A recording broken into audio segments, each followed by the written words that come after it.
السلام عليكم البنات، ان شاء الله تكونوا كلكم بخير وكل عام وانتم بخير بمناسبة عيد الأضحى المبارك وعواشر مبروكة. طبعا مع تحضيرات العيد ومع اللحم ومع السخانة هذه ومع الحر جبت لكم حاجة باش تبردوا في العشية. جبت لكم آيس كريم، جبت لكم وصفة صحية ووصفة غير صحية، يعني كاين الناس تحب تتبع نظام صحي. كاين آيس كريم صحي، آيس كريم بالفواكه، وكاينة الناس اللي تحب تاكل عادي الآيس كريم اللي مش صحي كذلك. جبت لكم وصفة أخرى. إن شاء الله يعجبكم الفيديو متاع اليوم، وإن شاء الله تعجبكم الوصفة. أول حاجة نحتاجوها في الآيس كريم تاع اليوم هي قوالب الآيس كريم هادو، تلقاهم في السوبر ماركت. نحتاج في المقادير كيوي، نحتاج فراولة، ونحتاج مانجا. نبدأ بطريقة التحضير مباشرة. أول حاجة نحط المانجا في الخلاط، بعد ما نخلطوها نحطها مباشرة في القوالب كأول طبقة.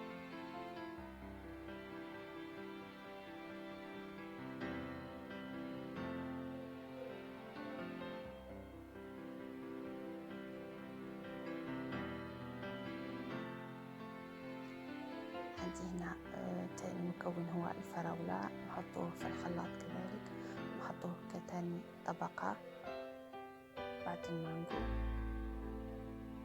هنا المكون الثالث عندي الكيوي، نفس الشيء نحطوه في الخلاط ومن بعد نسكبوه في القوالب تاعنا كآخر طبقة.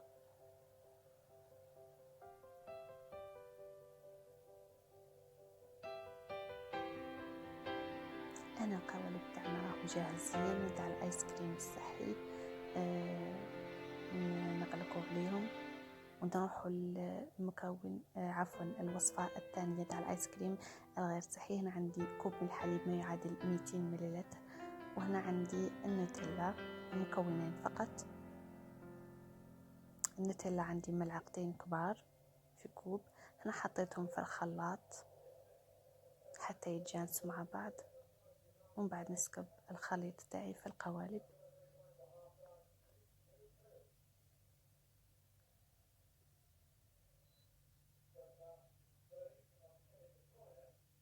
هذه العشاق النوتيلا.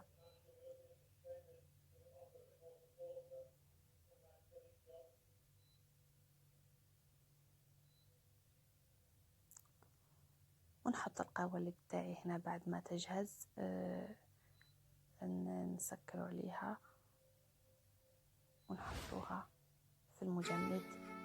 هنا القوالب تاعنا هي جاهزة معنا. شوفوا ما شاء الله الألوان، حتى الألوان يعني زاهية.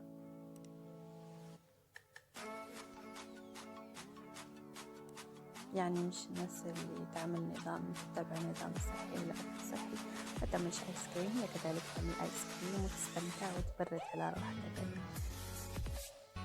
ندخلهم للمجمد هنا لمدة يعني 5 أو 6 ساعات، ومن المفضل يعني ليلة كاملة باش يجمدوا مليح.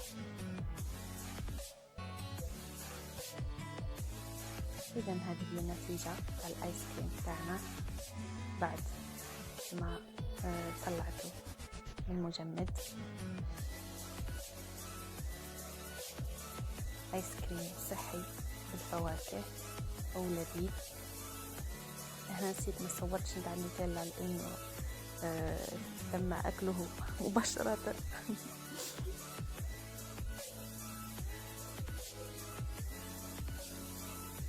إذن هذه هي الوصفة تاعنا تاع اليوم. نتمنى إن شاء الله تكون عجبتكم الوصفة تاع الآيس كريم، ونتمنى تجربوه وتخليوا لي كومنتات وتشجعوني.